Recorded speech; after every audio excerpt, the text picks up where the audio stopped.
many questions that keep us up at night, chief among them being, who is NELOSI?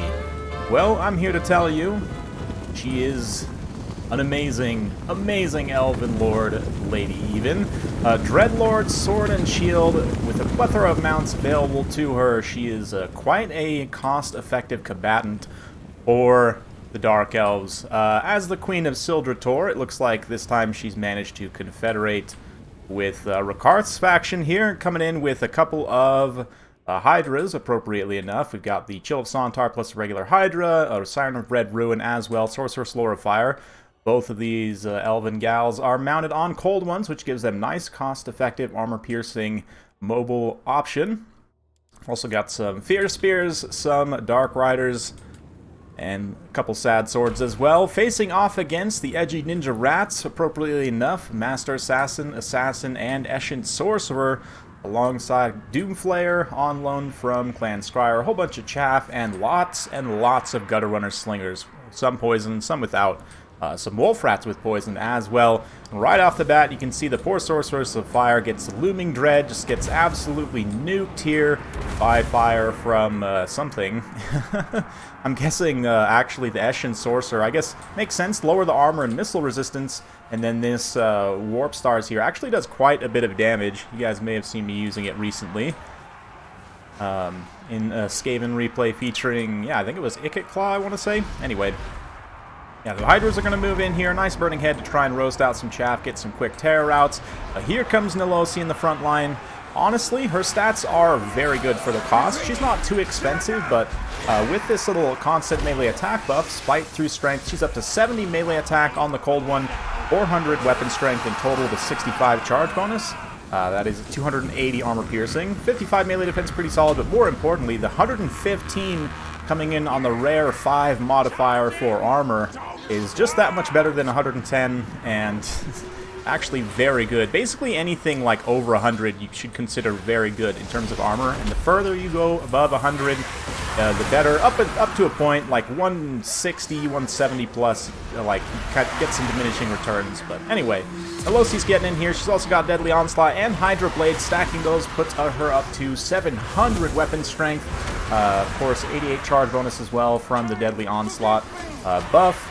And once Murderous Prowess pops off, she'll have an even additional charge bonus and melee attack buff from that. Of course, as we know from Dark Elf replays on my channel, or you should know at least, Murderous Prowess is very good, and there it is. So even with the Rival Hide Talisman and Assassin's Trophy active, I mean, once the Rival Hide Talisman's gone, still 62 melee attack, 600 weapon strength fades there, but 81 charge bonus, that's just from the Murderous Prowess, I believe. Yeah, she's even poisoned and everything. Master Assassin's going to have a pretty bad time here. And I definitely like the idea of the Master Assassin. He's just so squishy in practice. Nice Hydra Breath Attack on those Poison Wind Globadiers. Dark Riders also doing a great job. They're going to come in to continue to mop up routing units. They've already mopped up quite a few. 68 kills, 65 kills there. Countering these Wolf Rats as well. Of course, Dark Riders are great with Murderous Prowess active, as you should know from my video about them I released recently. The Skaven voice lines just, they're amazing sometimes. And the Escient forces are rallying some troops here. They've got some Gutter Runners coming back. They've still got a healthy unit of Globadiers. The Assassin can provide some leadership, and the Fire Sorceress is completely finished at this point. The Master Assassin might be as well, but the Sorcerer is alive, at least for the time being. NELOSI, though, still juiced up. Murderous Prowess just about to end, but still, 81 charge bonus, 86 attack from that. Of course, Spite with Strength stacking on top of that, and it's really those stacking melee attack buffs that make NELOSI actually punch way above her weight class while everything's going off, and you really don't have to do a lot to get those access to those things, right? Like, a lot of them you can bring for pretty cheap. Obviously, Murderous Prowess you just get, right? Not sure what she's doing here, just trying to defend herself from the melee attack of the Globadiers. Anyway, Siren of the Red Ruin coming out here. Looks like we got some more... Ooh, the miscast damage. Pretty unfortunate on the Escient Sorcerer there. But will the Warp Stars actually cast? Sometimes the magic missiles on these infantry characters will bug out. Oh, actually going after the Medusa. Wow, that damage is pretty legit. That's a spell I need to start using more myself, which is why I tried it out the other day. But anyway, moving over to the Hydras here. They're continuing to just contest this. The Hydra's leadership is definitely going to be an issue at this point. One of the reasons why the balance power is still pretty close. The Flayers are also still very healthy. They're going to be able to finish off basically all of the Dark Elf infantry. So it comes down to a lot of single entity play. And as you guys, again, should know from my videos, cheap single entities are kind of the meta these days, and NELOSI definitely fits into that category. Very cost-effective for her price. Again, the Cold One especially gives her a really good armor-piercing cavalry-type mount. It could also be exceptionally fast on the regular horse, although she doesn't have AP. Straight up kills the sorcerer here. Just absolutely ruthless, and also looking fabulous in that color scheme as well. This one and Hellebron's color scheme, just, chef's kiss. Looks fantastic. Yes, indeed. The Hydras are here. They're going to continue to take damage. Chill of Sontar might actually get shattered, but the other Hydra is still quite healthy. The balance of power is pretty far in the favor of the Dark Elves at this point. For those of you guys who don't know, this video was also from recent King of the Hill stream. A couple weeks ago, probably, by the time you're watching this. But since I'm going to be out of town upcoming here at the end of June, need to get some content pre-recorded for you guys. So, yes, I did save a couple replays from this stream that were particularly noteworthy. Some nice Hydra Breath attacks right through those rats. And the Fear Spears move in. See the Flayers trying to body block a little bit and allow the Assassin to kind of get some extra hits in here, but they will take quite a bit of damage from the Hydra, so it's not great for them. They're going to have to pull away. Here comes NELOSI. 77 speed? Kind of, yeah. 77 speed with the Foe Seeker active. I guess 68 speed base. Was interesting. Some kind of weird speed interactions going on there, but anyway. We're kind of standard heavy cavalry speed, which is not amazing, but it's fast enough, certainly. At this point, she's running a little bit here. Assassin's Trophy. She did pop the Hydra's Blade and charge bonus once again from Deadly Onslaught, so up to, what is that, 800 weapon strength, 700 weapon strength.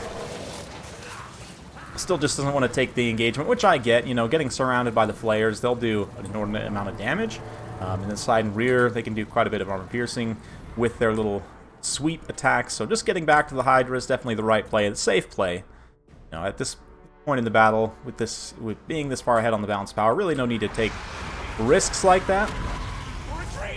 So, you can see the Hydra here. Again, the leadership is a little bit of an issue with the Hydra, which is why the balance power may seem like it's, you know, very one-sided, but in fact, a couple of wrong plays here could have switched things. Of course, once the Assassin takes some damage, gets terrified, that's going to finish off leadership for the Skaven.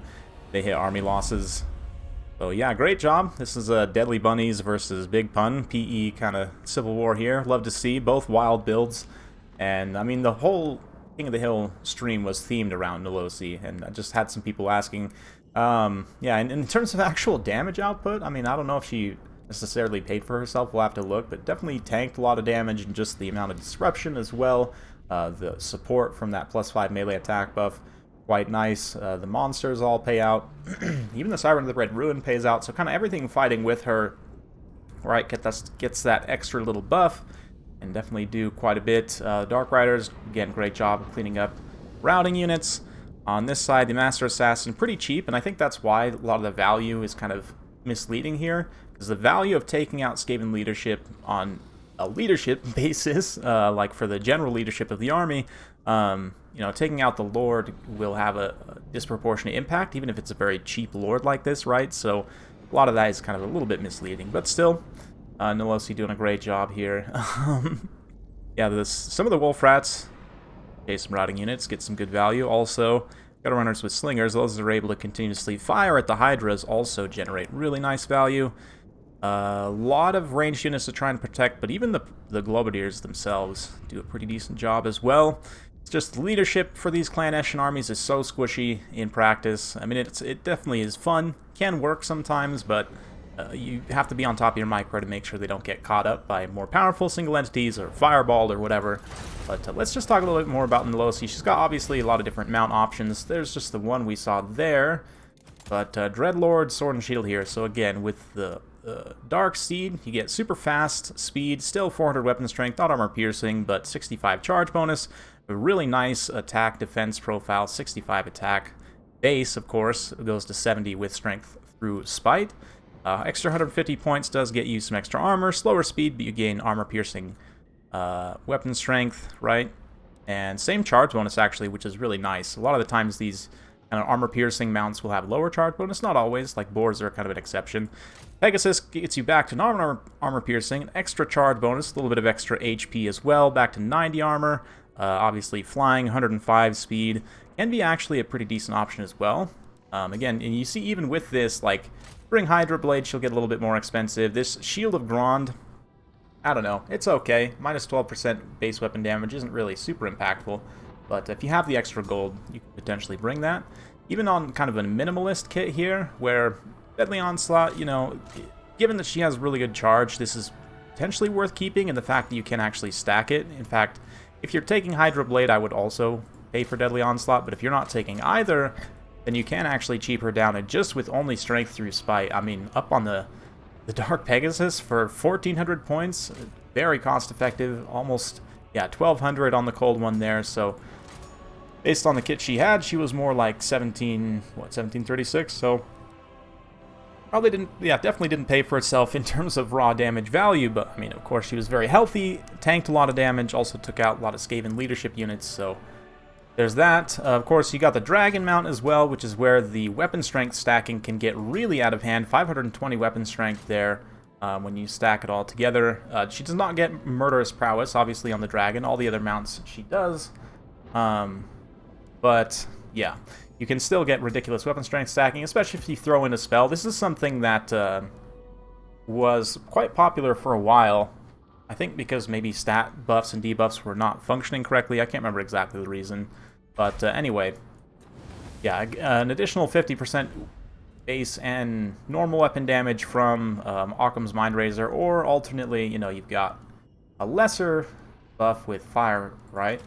You can go with Cascading Fire Cloak for a little bit of extra melee defense and armor-piercing damage. Definitely less damage stacking, but anyway, I've rambled on long enough. NELOSI's awesome. You should definitely use her more. So hopefully you enjoyed. If you like this sort of content, be sure to like, subscribe, hit that bell notification button. Every time I upload a new video, you'll be notified. Thanks again. See you next time.